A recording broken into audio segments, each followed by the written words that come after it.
There have been conflicting reports on the current state of ship traffic through the Bosphorus, with a number of sources claiming that Turkey has implemented a blockade in order to cut off Russia's Syria Express, which is the logistical lifeline providing Russian and Syrian forces with equipment, munitions, and other necessities of modern warfare. Other sources, including the Russian Navy, have stated that the Russian naval vessels have not had problems transiting the straits, though there were some reports of Turkish submarines making an appearance in the close vicinity of the Russian ships. Yet other reports indicate that what the Turks are doing is simply harassment in the form of greatly delaying the processing of ships through the straits that does not rise to the level of violating the Montreux Convention, which prohibits the Turkish government from unilaterally closing the Bosphorus to shipping unless the country is in a state of war or an emergency. Neither Russia nor Turkey have issued any statements concerning the matter. Turkey has not officially announced any measures against Russian or other ships, and likewise Russia has not protested that its ships are being mishandled. After the first wave of reports, there have not been additional dispatches from the Bosphorus suggesting the blockade is in effect, and, even more crucially, no Russian Syrian Express ships have been reported as having been forced to return to Novorossiysk or Latakia due to its inability to cross the straits. Thus, Erdogan is rattling the saber but has not decided to draw it yet and actually close the straits.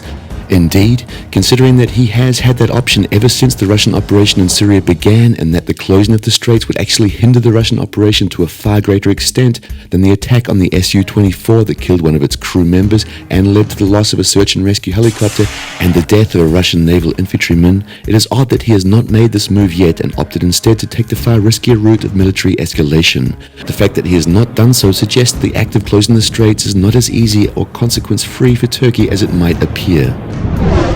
Indeed, there would be significant political and economic costs for Turkey to do so. The country does collect a fair amount of revenue from the ships transiting the straits.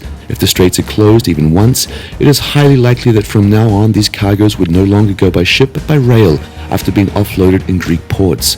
It would also damage Turkey's reputation as a reliable economic partner if an element of political risk of this magnitude creeps into Turkey's business partners' calculations. Moreover, closing the straits now is actually more difficult to do politically than before the Su-24 incident. Not only had Erdogan not received the political support from NATO he evidently hoped for, Putin had gone on the offensive in the form of releasing a flood of Russian intelligence information implicating Turkey in collusion with ISIS and buying stolen Syrian and Iraqi petroleum from the Islamic State. Even the US is now calling on Turkey to finally secure its borders and stop allowing militants and oil to cross border to and from Syria. The fact that the Su-24 incident backfired on Erdogan, as the Russian aircraft had made targeting border areas with Turkey a priority, and NATO failed to act in accordance with Erdogan's expectations by coming to Turkey's defense and pressuring Russia to ratchet down its Syria campaign, means that he is rather constrained in his future responses. It is significant that whereas Western mainstream media wholly ignored the Russian MOD briefing on the MH17 shootdown, they did report on its briefing detailing Turkey-ISIS oil trade. Likewise, the perception that Russia is fighting ISIS while Turkey is supporting the terrorist organization has become more widespread in the West, so much so that additional moves against Russia by Turkey would only reinforce the perception and leave Turkey more isolated in the internal area. Having said that, Erdogan has painted himself in a corner and, like a cornered rat, he is liable to lash out. However, that lashing out is only likely to make the situation worse for him and for Turkey. The Russian leadership is no doubt taking the threat seriously, and it does have a variety of measures to potentially counteract it, though none of them are highly efficient solutions.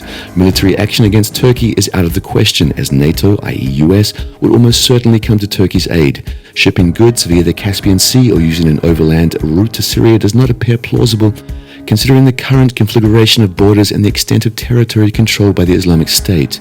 A more promising solution would be to start supplying Syria using Baltic ports, which would certainly make individual trips longer and therefore costlier, but also free from the interference of any NATO member, as neither the Danish Strait nor Gibraltar can be closed in the way the Bosphorus can.